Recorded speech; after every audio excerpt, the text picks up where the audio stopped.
Are my dad and mom's move finished? Ben decided on his own that we would live together without consulting me, and he didn't help at all. He never seems to want to listen to my opinion.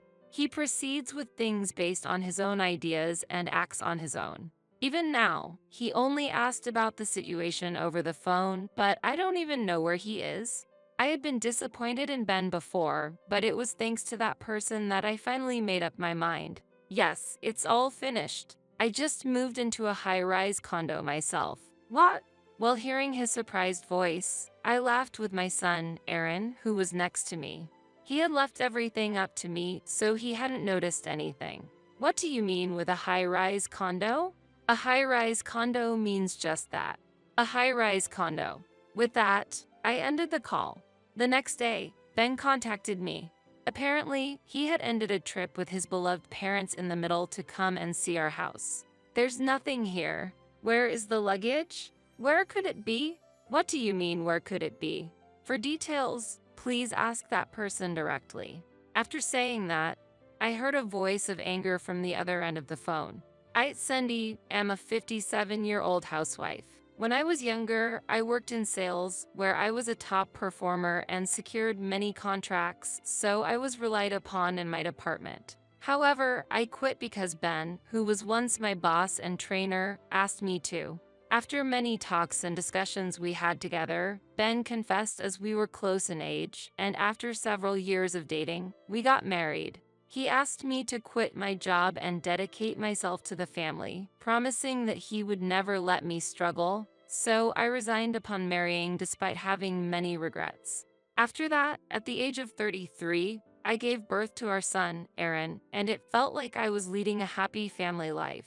Ben doted on Aaron very much, sometimes to the point of spoiling him, which often exasperated me. On the other hand, I didn't have a good relationship with my in-laws, especially with my mother-in-law, Diane, with whom I often disagreed about how to raise Aaron, resulting in a strained relationship. It was around this time that Aaron went to university, became independent, and started living alone. Ben reluctantly agreed on the condition that he would visit regularly. After that, it was just the two of us. But Ben started diverting the money he used to spend on Aaron to his own parents. While there was nothing wrong with that, the continued purchase of luxury goods, trips, and gourmet food continued. Aaron didn't need them, so there was no problem. But my mother-in-law, who would take anything she could get, started to affect our finances. Ben, where is the $1,000 I left here? I used it because Mom said she needed a wallet. What are you talking about? I told you not to touch it because it's for the rent. Shut up. It's my money that I earned. What's wrong with spending it as I like? A mere housewife like you shouldn't complain to the head of the house. Whenever I say anything about money, Ben raises his voice in objection. Housewife, that's a term Ben often brings up during our arguments. You're the one who asked me to become a housewife. You being unemployed is a fact. If you can't earn, don't complain. If you hate me being unemployed, I'll go out and get a part-time job. Hey, don't joke around. If I allow my wife to work outside, I'll be seen as incompetent. There are still people with such views today. Ben, unnecessarily proud, wouldn't accept me working outside. When I started working secretly, he found out through his mother where I was working and came yelling at me. In such circumstances, I couldn't even take up a part-time job, so I had no choice but to start working from home. Initially, the income was modest, but it gradually increased, and I was able to manage by using the money for living expenses. Honestly, if the income continues to increase, I might consider divorcing Ben. One day, when I was working from home, the doorbell suddenly rang. I wasn't expecting any visitors, but thinking it might be a delivery, I opened the door to find my mother-in-law standing there. Hi, is something wrong? Nothing's wrong, you shut in, she yelled as barged into the house. Again, this word shut in filled me with disgust. When I was working, my mother-in-law had told me to quit and become a housewife. But once I actually retired upon marriage, she started blaming me like this. Ben is earning money, and that's how you can live. Yet, you dare to defy your husband. She would not listen to me at all and kept attacking me until she was satisfied. Just when I thought I couldn't concentrate on work because of this situation. Diane, how many times do I need to say it? Stop bothering Cindy, darling. Cindy, I'm sorry that Diane is bothering you again. My father-in-law, Henry, had come to take my mother-in-law home. He has always been rational, and ever since he retired, he has been gardening while also keeping my overly assertive mother-in-law in check. He had returned from gardening today and, noticing my mother-in-law was missing, came over worried. I had received his help many times. When will I see my grandchild? My mother-in-law once asked. If you keep pressuring Cindy like that, she'll feel even less like having children. He had defended me when I was struggling with fertility issues and alleviated the pressure from my mother-in-law. And after Aaron was born, when my mother-in-law tried to take him from me, this child is a precious heir. I will raise him. Please give Aaron back. Then saying enough, my father-in-law rescued Aaron from her hands. He also scrapped the cohabitation plan that had been proposed at the time when he saw that my mother-in-law might become too intrusive. Ben had sided with his mother and wanted to live together, but thanks to my father-in-law firmly saying, "You're the husband. Put your wife and child first," we were able to avoid cohabitation. If I had lived with my mother-in-law, I might not have endured her mistreatment. I am very grateful to my father-in-law. Thanks to him, I've been able to maintain a reasonable distance from my in-laws. Amidst being frustrated with life with Ben, I suddenly received news that my mother had passed away. She had a chronic illness, and my sister had been caring for her. My father passed away early, and my mother hadn't touched the assets he left, resulting in a considerable inheritance for my sister and me. What will you do about your parents' home? Ben asked me. My sister has her own home, so she said she'd give it to me if I want it. How about moving to your parents' home then? He suggested while we were sorting out the inheritance. We currently live in a rented house, but my parents' home is quite old. Yes, how about moving after renovating it? I suggested. How will you fund the renovations? Ben asked. I'll use the inheritance, I replied. I haven't told Ben the specific amount of the inheritance. If he knew there was a large amount, he might give it to his mother. That's why I've only told him about the renovation costs. That shouldn't be a problem then, Ben agreed. I felt relieved inside. Moving to my parents' home would mean being long distance from my in-laws. That means I could also keep a distance from the problematic mother-in-law. With that in mind, I began actively preparing to move. The renovations were eventually completed, and I moved to my parents' home. What's this? I thought, because there were more boxes than expected. The moving company handled it, but I was surprised by the amount. While having my suspicions, I opened a box of unrecognizable luggage and found my mother-in-law's clothes inside. Ben, there's a box here packed with your mother's clothes. What's this all about? I asked. Did I forget to tell you? My parents and I are going to live in this house together. What? I was astonished. I was dumbfounded by this sudden announcement. Why do we need to live with my in-laws in my parents' house?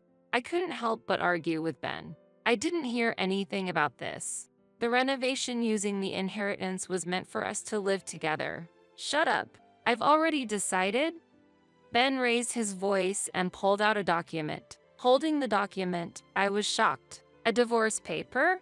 If you oppose it, it's divorce. How will you live if you leave me, an unemployed woman? Ben said. The divorce paper already had Ben's signature on it. While I stood there stunned, Ben started packing his travel bag with clothes. Pack up the luggage and prepare for my parents' move by the time I get back. Wait, where are you going? I asked. I'm going on a little trip. I sold my parents' house, so I'll use that money. I'll stay at my parents' house for 2 or 3 days, then go on a luxurious trip for a week. Ben answered and left. I was left feeling the worst. The cohabitation was decided without my consent. He left the bothersome task of sorting things to me, and he went on a trip with his parents. At that moment, I decided to retaliate thoroughly. During the preparations to move, I spread the insecticide I had stored throughout the house and left. I am very averse to insects, and although I knew the renovated house was safe, I had bought the insecticide just in case. As I looked at the divorce paper in my hand, the phone suddenly rang. That call led me to make a significant decision. Aaron, it's been a while. Mom, what's up? I contacted Aaron and received some help from him. 3 hours later, an unwelcome call from my mother-in-law came. You made me go through something terrible. What? It turned out that my mother-in-law had borrowed a spare key from Ben and entered the house without permission, just after I had spread the insecticide.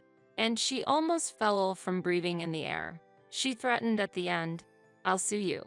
I felt it was karma. It's a far bigger issue to enter someone's house without permission, I retorted and hung up the phone. Since she's still lively enough to complain over the phone, she must be fine despite inhaling the insecticide. Thinking about cutting ties with such a family made me feel relieved. And a week later, when everything had settled, Ben, who hadn't contacted me at all, reached out. Are my dad and mom's move finished? Ben decided on his own that we would live together without consulting me, and he didn't help at all. He never seems to want to listen to my opinion. He proceeds with things based on his own ideas and acts on his own. Even now, he only asked about the situation over the phone, but I don't even know where he is. I had been disappointed in Ben before, but it was thanks to that person that I finally made up my mind. Yes, it's all finished. I just moved into a high-rise condo myself. War. While hearing his surprised voice, I laughed with my son, Aaron, who was next to me. He had left everything up to me, so he hadn't noticed anything. What do you mean with a high-rise condo? A high-rise condo means just that. A high-rise condo. With that, I ended the call. Finally, I was able to cut ties with Ben. My gratitude for the people who cooperated with Aaron was immeasurable. Thinking back, I headed to the sparkling new kitchen to prepare a special meal for Aaron. That day, when I told Aaron everything over the phone, he came to help right away. It's good you could come, but is work okay? No problem. I explained the situation, and they told me to go right away. Aaron works in real estate, and his company was started by a college senior. Since he had helped since his student days, it seems they understood immediately when he explained the situation. Mom, I need you to finish the contract today or tomorrow. I understand. So, I completed the necessary procedures, and I was able to move into the new high-rise condo. Today, as I was preparing for the celebration, Ben contacted me. Just imagining the reaction of my selfish husband and meddling mother-in-law when they visit the new home excites me. Hey, what's this? The next day, Ben contacted me. Apparently, he had ended a trip with his beloved parents in the middle to come and see our house. There's nothing here. Where is the luggage? Where could it be? What do you mean, where could it be? For details, please ask that person directly. After saying that, I could hear a voice of anger from the other end of the phone. Enough with the jokes. Ben let out a small scream. Hearing that voice and trying to suppress my laughter, Aaron appeared. Cindy, I'm sorry for the trouble my family has caused. Soon after, I heard my father-in-law's voice from the other end of the phone. They seemed to be on speaker, and I could faintly hear Ben and my mother-in-law's voices as well. It's okay. You supported me. What's that? Explain. I sent your luggage to another location. The day Ben left the house, it was my father-in-law who contacted me. He first apologized for not being able to stop the unilateral actions of Ben and my mother-in-law. Then he said he would handle them and decided to send their luggage to the specified address. Thanks to the movers arranged by my father-in-law, the luggage transfer went smoothly. So, what will happen to this house? After explaining everything, I heard Ben's voice of confusion. I sold that house. What? You sold it? Why would you do something like that on your own? That house was inherited by me. My sister didn't want it, so she agreed it was okay to sell, and I decided to sell it. What's the problem?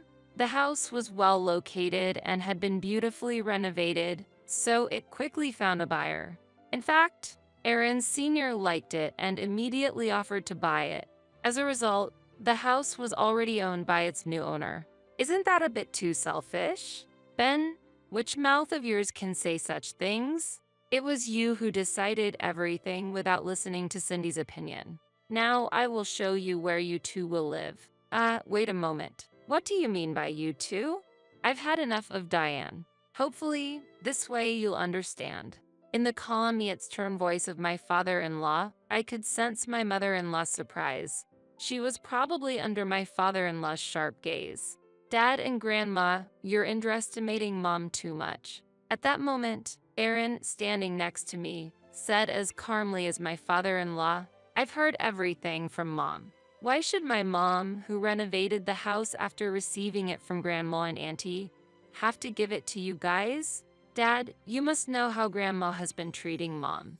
Despite that, why would you consider living together? Aaron, that's no way to speak to your father. Father? Just giving orders and expecting obedience. Is that what a father does? You ignored Mom's opinions, and sometimes mine too, didn't you? Honestly, I don't want to be a father like you, and I don't want my loved ones to meet people like Grandma. The direct words from Aaron, whom they had doted on, left them speechless. After that, I could hear my father-in-law sighing on the other end of the phone. I'm truly sorry, Cindy, he said, and then he ended the call. Just before the call ended, I heard surprised voices from Ben and my mother-in-law. With that, my father-in-law will probably handle those two. By the way, this high-rise condo is really wonderful, isn't it? Yes, I was hoping I could live here someday. The purchase of this high-rise condo was smoothly financed with the money from selling the house, my savings from when I was single, and the remaining inheritance. It looks like I will be able to live off the income from my work-at-home job. It seems like we'll have peaceful days ahead for a while. You know, I actually valued Mom over Dad because you taught me proper things, even though you were strict. According to Aaron, while Ben would buy him anything he wanted, he seldom provided strict guidance and rarely listened to him. Even when he talked about school, Ben would just say I see and not engage seriously, always suggesting, let's go shopping next holiday, only wanting to go where he wanted. More than Ben, it was important for me to listen carefully, sometimes scold him, and seriously consider his future. It's true that since Aaron got through his rebellious phase, he occasionally gave Ben cold looks. Also, I remember when Ben was criticizing me, Aaron would intervene as if to protect me, saying, that can wait. We have something important to discuss now. Children are more sensitive to their parents' actions than we might think. Every time Dad said something to you, Mom, he would insult you for being unemployed. So, I decided to send money to help you. Huh? I hadn't heard about that. I heard it from Grandpa. Apparently, all the money I sent ended up going to Grandma. My father-in-law had long suspected my mother-in-law's extravagant lifestyle. Indeed, Ben was sending her travel vouchers and gourmet food, but that wasn't all. Aside from that, my mother-in-law was frequently enjoying luxury lunches and shopping. The gifts Ben sent every month couldn't possibly explain it all. Despite this, the shared savings remained untouched. Turns out that all the remittances from Aaron were being taken by Ben and passed directly to my mother-in-law. I can't believe it. Knowing that, I've decided I don't want anything more to do with Dad. Aaron's expression was stern, clearly indicating his resolve. He seemed to be at the peak of his anger. I no longer intend to support Dad, and Grandpa said he's going to divorce Grandma. That's right. As Aaron said, my father-in-law proceeded with the divorce from my mother-in-law afterward. My mother-in-law tried to cling to my father-in-law, but he was fed up with her and Ben's self-centered actions and coldly pushed them away. I'll split the assets, but don't expect any inheritance. My father-in-law stated decisively, deciding to spend all his available funds and move into a facility. Due to my mother-in-law's wastefulness, there wasn't much inheritance left in the first place. Afterward, my father-in-law moved into the facility, letting go of my mother-in-law and Ben. As I was finally enjoying some peaceful days, I got another call from Ben. Hey, it's me, Ben. I know. What do you want? It's really tough, really. Reluctantly listening to him, the wasteful spending by my mother-in-law continued as usual. Ben had used up all the money he earned, and now they were even dipping into their living expenses. Previously, I supported the household with the money I earned, and we had remittances from Aaron, but now that these were gone, they were in a difficult situation. You're my wife, aren't you? Help me. No, I'm not your wife anymore. What? The divorce papers I received that day were promptly filled out and submitted by me. That means our marital relationship had already ended long ago. Unbelievable. Why did you submit it that day? You were the one who wrote it and brought it to me, right? I just followed through and submitted it. There shouldn't be any problem. Ben was at a loss for words upon hearing my response. He probably didn't anticipate that his own actions would backfire on him. So, can't we start over? What? No way. I've finally become free from you. There's no reason to go back. As I responded coldly, there was a noise on the other end of the phone. It's me, Cindy. What is it, Diane? It seemed like my mother-in-law had picked up the phone. I felt a strong aversion inside me upon hearing her contrived, sweet voice. I'm really sorry for being cold to you. So, do you remember how much I suffered? You tried to make me quit my job even before we were married, blamed me for not being able to have children, and tried to take Aaron away from me. If it weren't for my father-in-law helping, things would have been much worse. If you were in the same situation, do you think you could forgive me? My mother-in-law kept silent after my question. I will never forget nor forgive the treatment I received from her.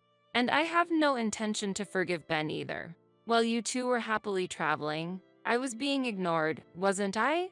From now on, please enjoy your wonderful lives. Goodbye. After declaring that, I hung up the phone, blocked his number, and cut off all ties with Ben and his family. Afterward, I heard that Ben and my mother-in-law were reluctantly living in a cheap apartment provided by my father-in-law. Ben had spent so much on his mother that there was hardly any savings left. He had a decent income, so he initially planned to save a bit before moving out. My mother-in-law tried to start housekeeping but was unable to curb her spending habits and do housekeeping, since she had been away from domestic chores for years, thanks to my father-in-law who had retired and taken over the household duties. While she was unaccustomed to housework, she fell and broke her leg, necessitating care. Overwhelmed with caregiving and housework, Ben accumulated fatigue, which led to mistakes at work, resulting in an irrevocable error that eventually forced him to resign. That's why he contacted me for help. Aaron visited and reported on Ben's plight, but he declined to help him. He should have at least saved the money I sent. Indeed, but regretting it now won't help. Meanwhile, my life was progressing smoothly.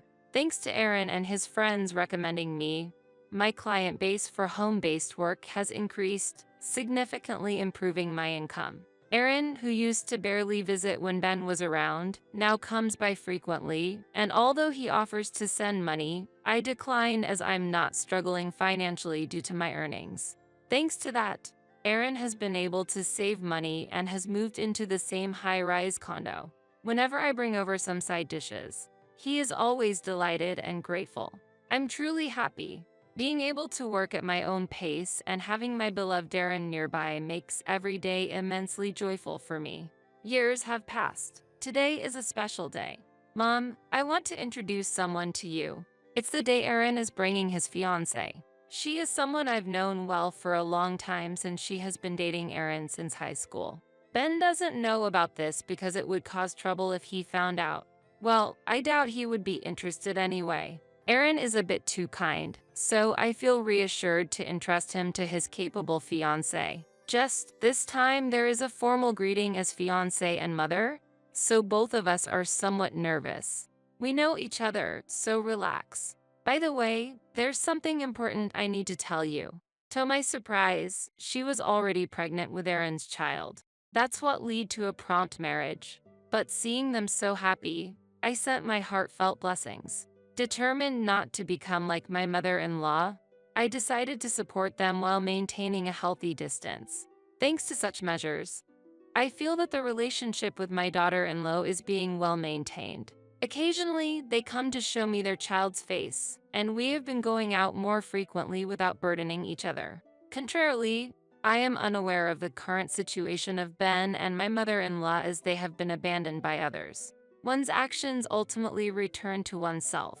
I must act carefully. With this awareness, I continue to work and handle household chores within my limits, enjoying a peaceful daily life.